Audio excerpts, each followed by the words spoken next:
I was just listening to Nine Inch Nails and I had a memory of living in Burnaby or New West, somewhere in Vancouver, and it was when I was LARPing with the crowd in like Vancouver, Granville Island in the early 90s and North Van, but there was um, a guy named Simon who was quite a few years younger than me, but we hung out, we just seemed to connect, and we got along really well. And when I just needed company, he would come, he would show up. And I just realized what a compliment he paid me one time. We both love Nine Inch Nails. I'm smelling cigarette smoke in my hotel room. It's weird. Sorry. We both love Nine Inch Nails and we listened to him. And a new Halo came out. And he called me excited and said, "Hey, can I come and get you? We'll go for a ride." Because he and I used to go for drives. I've always found driving relaxing before I ended up living with people who use driving as forms of abuse. But with people I trust, I love driving. And I love driving myself. But Simon and I would drive all over Vancouver, North Vancouver, and listen to music. And it was just such, to me now, a beautiful and precious friendship that he saw me through some really, really low and dark times. So Simon, if you see this, I remember you. I love you. Thank you.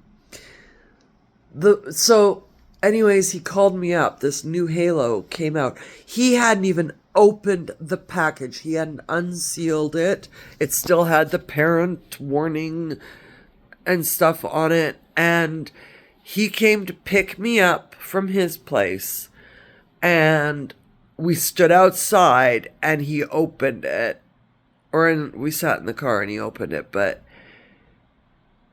we were like all oohing and awing and doing the appropriate. And like, I had remembered Simon the other day because I was talking to my friend Amanda, who Simon also knows, about the old girls' nights that we used to do at Death by Chocolate. Now, Simon, all the guys were pissed off because Simon was allowed to go to girls' night, but Simon actually took the initiative to say, well, I'll be one of the girls.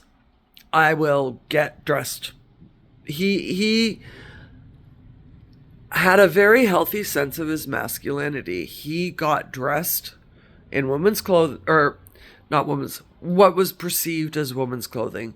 He would wear dress, heels, he would wear skirts, he'd wear suits, like he'd dress up, or summer dresses, and he'd have his hair and makeup done by one of the other members of the crew. I think it was his girlfriend at the time who did it, but the rest of us did it. That reminds me of my Valentine's Day sucks parties. Oh my God, I used to throw an annual party called Valentine's Sucks. Someone here in Edmonton stole it from me because, well, didn't steal it, but yeah, they stole it. I started it in Vancouver and brought it here. No one else had done it here until I moved here with Levi. I introduced Levi to it because I was doing it before him, years before him.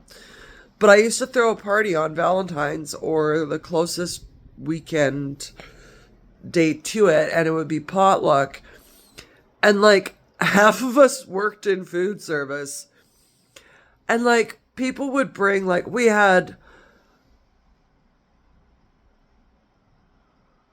there was a young man whose parents owned a deli in North Vancouver, and he'd make a tiramisu, like a big one. We had someone else who worked at we had a few people who worked at the bread place. The place that has grapes in its chicken salad. It's weird, but it's good. Bread Garden and a few other places, and people who cooked and baked, and like I got people hooked on my shepherd's pie, my lasagna. But we basically, no coupling, no couple activities allowed. It was primarily for single people. I was, married and hosting, but I hated Valentine's Day anyways, and so did my partner, and the commercialization and all that. So it was for people who hated Valentine's and everything that went with it, single or not. You could hook up with people there. Absolutely. Actually, quite a few couples were created those nights. And there's a few married today still that never looked at each other like that or just met at Valentine's Day sex parties at my place. I forgot about that. I love this, like memories triggering memories. It's cool. So right now I'm researching Tavel pieces. Tavel, Tavel. Depends on where you're from.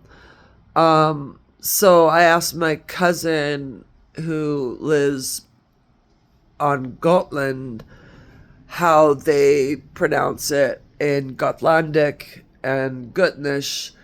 Gutnish has a totally different name for it. They don't use the Old Norse name for it. It's got a different name, and I can't remember or pronounce it. So I'm sending that word to my professor to ask if he knows it. So I'm taking Gutnish and Old Gutnish lessons, and I'm writing a proposal for Uppsala University Gotlandic campus, and it's cool. I've gotten into academia lately. It's weird. Miguel, you'd be proud of me. Sort of. But I lost track. Talk to you later. Bye.